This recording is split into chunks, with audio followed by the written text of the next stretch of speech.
जो result publish होने वाली है सीबीएसई के थ्रू, वो लास्ट वीक के जो क्लासेस हैं हमारे चल रहे हैं, वो हमारे समझ से वो जुलाई से चांसेस है कि ओपन हो 15 जुलाई। स्टडी करने में मन नहीं लगेगा, एकदम जस्ट है कि बेटा हम लोग 2 मंथ 1 मंथ पढ़ लिया और अच्छे अच्छे कॉम्पिटिशन्स को हम लोग कवर कर लेंगे, ऐसा नहीं होगा। निभानी होगी कि हमारे बच्चे ये होल डे करते क्या हैं।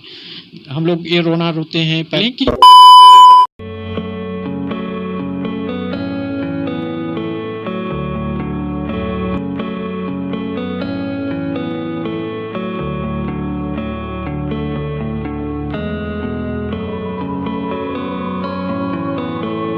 तो दोस्तों, जैसा कि आपने पार्ट 1 देखा, तो हम पार्ट 2 के साथ हाजिर हैं और हमारे साथ सर यहीं पे हैं।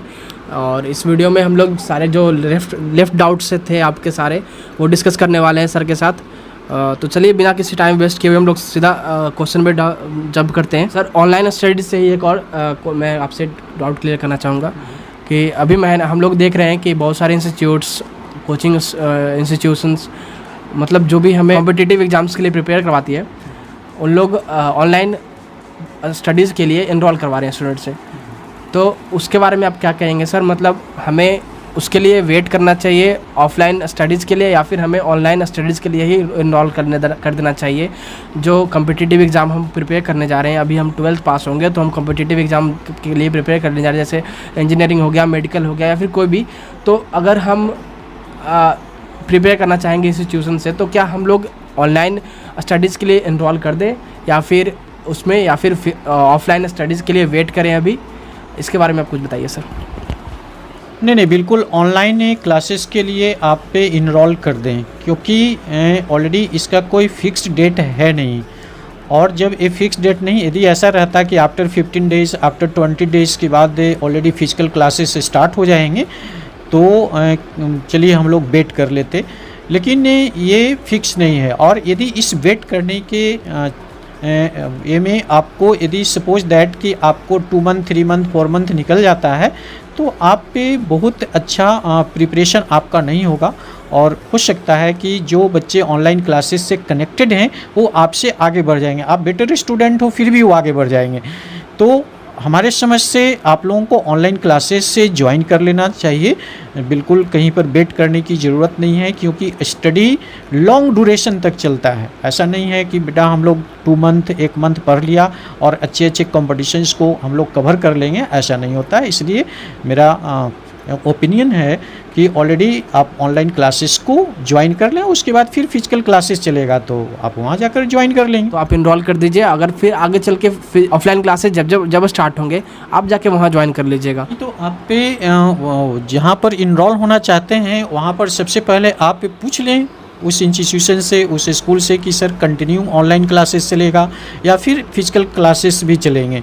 यदि हमें सिचुएशन ठीक हो जाती है तो उस समय वो केवल ऑनलाइन क्लासेस चलाएंगे। यदि ऐसा कहते हैं कि नहीं, सिचुएशन ठीक होने पर भी ऑनलाइन क्लासेस हम ही चलाएंगे, तो उस कंडीशंस में आप पे जब तक आप एग्री नहीं होते हैं या आप सजेशन नहीं देते हैं, आप उनके साथ नहीं हैं, तो आप उस इंस्टीट्यूशन को नहीं ज्वाइन करें। बिल्कुल। अब सर, हम लोग बहुत सारे बच्चे 10th पास हो रहे हैं, बहुत सारे बच्चे 12th पास हो रहे हैं इस बार। हाँ, तो इसके बारे में कुछ बताइए सर हमें, मतलब और बच्चों को कि आगे चल के हमें पढ़ाई कैसा करना चाहिए। अगर हम 12th पास करते हैं, 10th पास करते हैं, तो हमें कैसा पढ़ाई करना चाहिए, क्या स्ट्रीम चूज़ करना चाहिए, और करियर गाइडेंस कुछ दीजिए हमें सर। मैं सबसे पहले 10th से रिलेटेड बच्चे से टॉक करना चाह रहा हूँ। मैं उनको बताना चाह रहा हूँ कि देखो बच्चों, आपने जो स्टडी किया स्टैंडर्ड 10th में, और उससे आपको डिसीजन लेने में काफ़ी हेल्प होती है। जैसे स्ट्रीम की बात की गई, और स्ट्रीम कई प्रकार के स्ट्रीम होते हैं, क्योंकि ये डिवाइड हो जाते हैं कई पार्ट में। आपको बायो से रिलेटेड स्ट्रीम हो गया, साइंस से रिलेटेड स्ट्रीम हो गए जिसमें मैथमेटिक्स भी होते हैं, उसके बाद ह्यूमैनिटीज़ से रिलेटेड हो गए, कॉमर्स से रिलेटेड, ये 4 पार्ट में डिवाइड हो जाते हैं। तो उस कंडीशंस में आपको चूज करना है कि हम किस पार्ट में बेटर कर सकते हैं, किस पार्ट में हमारी रिजल्ट बेटर होती है। या क्लास में आपने 10th क्लास में 1 ईयर स्टडी किया, और 1 ईयर में आपको ये रियलाइज़ हो जाना चाहिए कि हम मैथमेटिक्स से रिलेटेड बेटर कर सकते हैं, या बायो से रिलेटेड बेटर कर सकते हैं, या ह्यूमैनिटीज़ से, जिसको आर्ट्स आप कहते हो, या तो सोशल साइंस जिसको कहते हैं। तो ये डिपेंड करता है आप पर। ये किसी के प्रेशर में आप ये डिसीजन नहीं लें। ना पेरेंट्स की प्रेशर होना चाहिए इस पे, ना सोसाइटी की, ना कम्युनिटी की, कोई भी प्रेशर नहीं होनी चाहिए। आप योर सेल्फ ये डिसीजन आपको लेनी है कि हमें मैथमेटिक्स लेनी है या बायो लेनी है, ह्यूमैनिटीज़ लेनी है, तो ये होगा। दूसरी चीज़ मैं ये बताना चाह रहा हूँ कि सीबीएसई का थोड़ा सा रूल्स इस बार चेंज हुई है। प्रैक्टिकल इज़ ए नेसेसरी, और प्रैक्टिकल अभी तक के हमें सेंटर पे होता था। नेक्स्ट ईयर से प्रैक्टिकल अभी तक हमें स्कूल में ही होता था। जिस स्कूल से आप फॉर्म भरते थे, जिस स्कूल में आप स्टडी करते थे, वहाँ पे प्रैक्टिकल होती थी, तो थोड़ा सा रिलैक्स मिलता था बच्चे लोगों को, क्योंकि ऑलरेडी वो बच्चे और टीचर्स दोनों आपस में एक दूसरे को जानते थे। अभी आपको प्रैक्टिकल का ज्ञान बहुत ज़रूरी है, तो आप पे को प्रैक्टिकल अब सेंटर पर होगी। जैसे अभी हम लोगों ने सेंटर चेंज करके दूसरी जगह चले जाते हैं, वहाँ पर हम लोग एग्ज़ाम देते हैं और उसके बाद हम कॉपी चेकिंग होती है, उसके बाद रिजल्ट होती है। तो अब आपको प्रैक्टिकल भी होगा। तो आपको ये डिसीजन ले लेना है कि जब हम किसी स्कूल में इनरोल्ड हों तो हमें वहाँ पर प्रैक्टिकल की सुविधा है या नहीं। बहुत सारे बच्चे होते हैं जो स्कूल ये 12th के लिए एप्लीकेबल होता है। बहुत सारे बच्चे होते हैं जो स्कूल में वो टाइम नहीं दे पाते हैं, कभी कभी वो ट्यूशन कोचिंग के चक्कर में एब्सेंट हो जाते हैं। तो थोड़ी सी उनकी रेगुलरिटी स्कूल में भी होनी चाहिए, क्योंकि प्रैक्टिकल काफ़ी मार्क्स, जो 30 मार्क्स के प्रैक्टिकल होते हैं, उसमें आपको बेटर मार्क्स आता है तो वो परसेंटेज को इंक्रीज़ कर देता है। इसमें कहीं किसी प्रकार की प्रॉब्लम नहीं होती है। तो लर्नर्स से, आप लोग से मैं एक कहना चाहूँगा कि जब भी आप एडमिशन लें तो आपको ये डिसीजन लेनी होगी कि हम किस स्कूल में जा रहे हैं, वहाँ पर प्रैक्टिकल की सुविधा है या नहीं है, या जिस कोचिंग में जाते हैं तो अब कोचिंग वाले लोगों को भी आप पे प्रैक्टिकल की सुविधा प्रोवाइड वो करते हैं या नहीं करते हैं। सप्ताह में 1-2 प्रैक्टिकल यदि वहाँ भी करवा दें तो बच्चे लोगों के लिए बहुत ही सुविधा हो जाएगा और अपने लाइफ में वो काफ़ी सक्सेस भी करेंगे। हाँ, तो सर ने जैसा कि बताया, आपको क्लियर किया है। यहाँ पे आप 10th से 11th में जा रहे हैं या फिर 12th पास कर रहे हैं तो आपको क्या करना चाहिए, करियर में आगे कैसे बढ़ना चाहिए। सबसे इंपॉर्टेंट बात है, आप अगर स्ट्रीम सेलेक्ट कर रहे हैं, आपको अपना खुद रियलाइजेशन होना चाहिए। आप अपने खुद को ये देखिए कि आप किस स्ट्रीम में बेस्ट है, आप कौन सा सब्जेक्ट आपको पसंद है, उस सब्जेक्ट में आगे बढ़िए और उसी को चुनिए। आपके पास कोई प्रेशर नहीं होना चाहिए, आप कोई भी डिसीजन प्रेशर में नहीं लेना, आप खुद से सोच के लेना, और जिसमें आपको मन लगे, जिसमें आपको इंटरेस्ट हो, वही आगे लेके सब्जेक्ट आगे बढ़ना आप करियर में, तो आपके लिए बहुत ज़्यादा बेनिफिशियल होगा, आप ज़रूर सक्सेसफुल होगे। तो इस बात को ध्यान देना आप 10th से अगर 11th में जा रहे हो तो। और सर, जब करियर की बात हुई, स्ट्रीम सिलेक्शन की बात हुई, तो कुछ बच्चे ऐसे हैं जिन्हें बिल्कुल समझ नहीं आ रही है, बिल्कुल डाउट में है, वो अपने आप को एनालाइज नहीं कर पा रहे हैं कि मेरा क्या बेस्ट है, मैं किस में स्ट्रांग हूँ। तो उन्हें बहुत ज़्यादा कन्फ्यूजन है कि वो कौन सा स्ट्रीम ले। तो उनके लिए आप कुछ बताइए सर कि वो कैसे स्ट्रीम सेलेक्ट करें जिनका वो बेनिफिट हो उनके आगे चल के पढ़ाई में। देखें लर्नर्स, यदि आपको लगता है कि हमें डिसीजन लेने में प्रॉब्लम होता है, और डिसीजन लेने में प्रॉब्लम इसलिए होता है ना कि कभी कभी मैं बच्चों को देखता हूँ कि वो रिजल्ट को बेट करते हैं, और जिसमें उनकी रिजल्ट बेटर होती है, जिस सब्जेक्ट में मार्क्स बेटर हो जाता है, परसेंटेज बेटर हो जाता है, और वो बच्चे उसी सब्जेक्ट को चूज कर लेते हैं। अभी रिजल्ट आने में करीब 2 मंथ के आसपास में, 1.5 मंथ या 2 मंथ के आसपास में ये टाइम है। तो आपको डिसीजन लेने में प्रॉब्लम, क्योंकि ये टाइम निकल जाएगा तो आपकी स्टडी पर बहुत ज़्यादा इफेक्ट पड़ेगा। तो डिसीजन लेने में आपको यदि प्रॉब्लम होती है तो आप ये क्या करें कि 1 वीक का टाइम बनाएं आप, यानी आपको सब्जेक्ट वाइज मैथमेटिक्स की सब्जेक्ट 1 वीक आप देख लें। मैथमेटिक्स कहने का मतलब हुआ उससे फिजिक्स और केमिस्ट्री भी उसका रिलेशन है, बायो भी रिलेशन है उसके साथ, और उसके बाद आपको 1 वीक के आपको सोशल स्टडी से रिलेटेड आप पे देखें और देखेंगे कि आपको इंटरेस्ट किस में आ रहा है। कभी कभी ऐसा आता है कि आप एग्ज़ाम देते हैं, आपको मैथमेटिक्स में बेटर मार्क्स आ गया, लेकिन आपको इंटरेस्ट है सोशल साइंस में, और उस स्थिति में आपको जो डिसीजन आपने लिया, मैथमेटिक्स लिया, और उसके बाद जो डिसीजन आपने लिया वो डिसीजन आपके लिए रॉन्ग हो जाता है। तो डिसीजन परसेंटेज के अकॉर्डिंग नहीं लेना चाहिए, डिसीजन इंटरेस्ट के अकॉर्डिंग लेना चाहिए। जिस सब्जेक्ट में आपको ज़्यादा इंटरेस्ट है और उसको आप सिलेक्शन कर लें। तो ये 1 वीक आप स्टडी करेंगे, 1 वीक आप साइंस पे ध्यान दें, 1 वीक आप आर्ट्स पे ध्यान दें, और इससे आपको सिलेक्शन करना बहुत ही ईजी हो जाएगा। उसके बाद आपको पता चल जाएगा कि हम किस सब्जेक्ट से हमें इंटरेस्ट आ रहा है, किस सब्जेक्ट में हमें इंटरेस्ट आ रहा है। हाँ, बिल्कुल बिल्कुल, ये सही बात है। आपको अपने खुद को एनालाइज करना चाहिए। अगर आप डिसाइड नहीं कर पा रहे हैं तो आप कुछ टाइम लीजिए एनालाइज कीजिए, रिजल्ट का वेट बिल्कुल मत कीजिए, ये नहीं होना चाहिए। हाँ ये होता है। एक और क्वेश्चन मैं पूछना चाहूँगा, मेरे दिमाग में आ रही है यहाँ पे कि बहुत सारे जो बच्चे हैं वो 6-7 के हैं और उनके बहुत सारे पेरेंट्स भी इस वीडियो को देख रहे होंगे सर। तो उनके जो बच्चे हैं, उनके जो चिल्ड्रन है वो 6-7 में है, उनका कोई टेंशन नहीं है आगे का, मतलब कि बोर्ड एग्ज़ाम होने वाला है या फिर मेरे 2 साल बाद बोर्ड एग्ज़ाम होंगे, मैं स्ट्रीम मुझे सेलेक्ट करना है तो मैं सोचूं कौन सा स्ट्रीम लूँ या फिर कैसे मैं आगे पढ़ाई करूँ, तो उन्हें उतना टेंशन नहीं होगा पढ़ाई का। तो वो लोग अभी ना पढ़ाई कर रहे हैं, घर में रह रहे हैं, तो बहुत मतलब पेरेंट्स लोग सोच रहे हैं कि क्या होगा आगे, क्या मतलब वो लोग ये सोच में है कि बच्चे का ये फ़ायदा, मतलब ये जो हो रहा है ऑनलाइन स्टडीज़ में बहुत ज़्यादा नहीं पढ़ते बच्चे लोग, बहुत ज़्यादा मतलब टाइम वेस्ट ही करते हैं, तो उसमें लोग सोच रहे हैं कि क्या होगा नहीं होगा, तो उसके बारे में कुछ आप कहिए sir.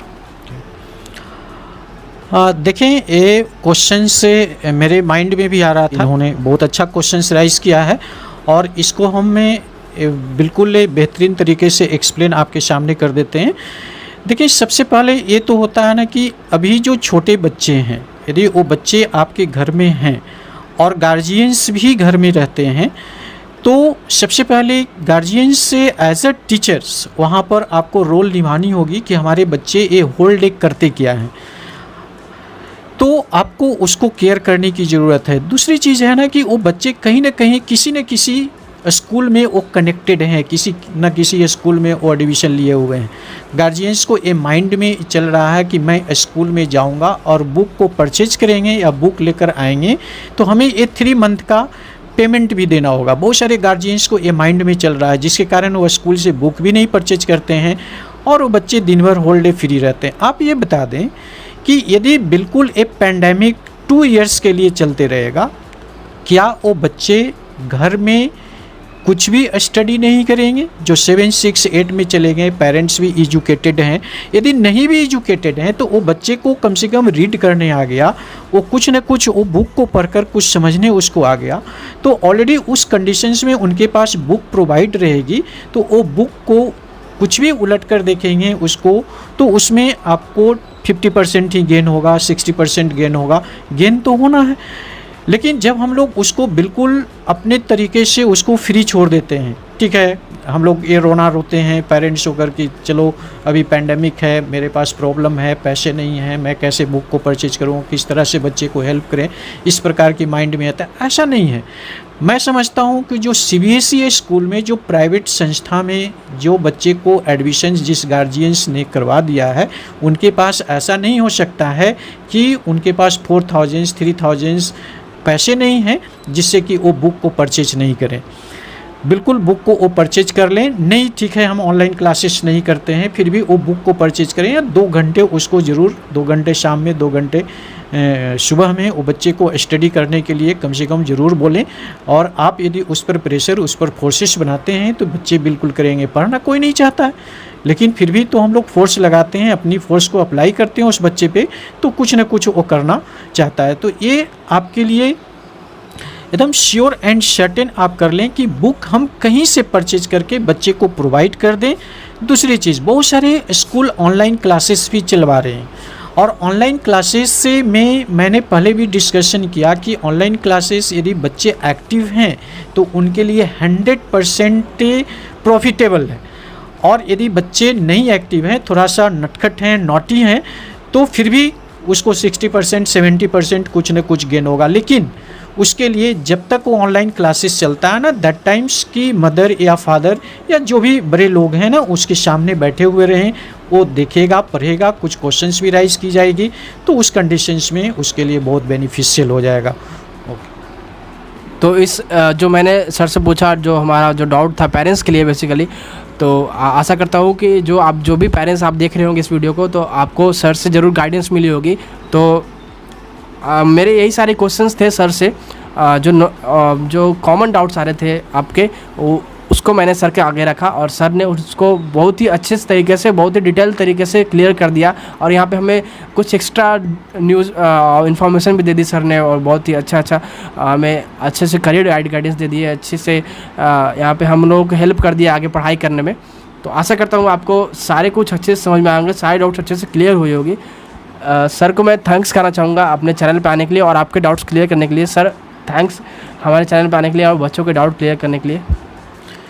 Thank you all of you, God bless you every students. Please से आप पे अपने लाइफ में कुछ कैरियर बनाना चाहते हैं तो बिल्कुल टाइम को सही ढंग से यूटिलाइज़ करें।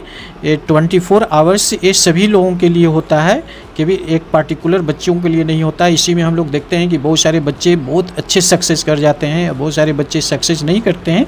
उसका कॉज ये है कि ऑलरेडी हम लोगों ने समय को, टाइम को यूटिलाइज बेटर तरीके से नहीं किया।